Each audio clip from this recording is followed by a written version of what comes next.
फिरोजाबाद के थाना रामगढ़ क्षेत्र के चनोरा और कपावली के बीच फोर व्हीलर वाहन ने ई रिक्शा को मारी जोरदार टक्कर।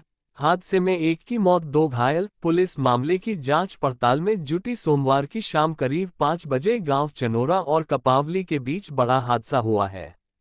तेज रफ्तार फोर व्हीलर वाहन ने ई रिक्शा में जोरदार टक्कर मार दी।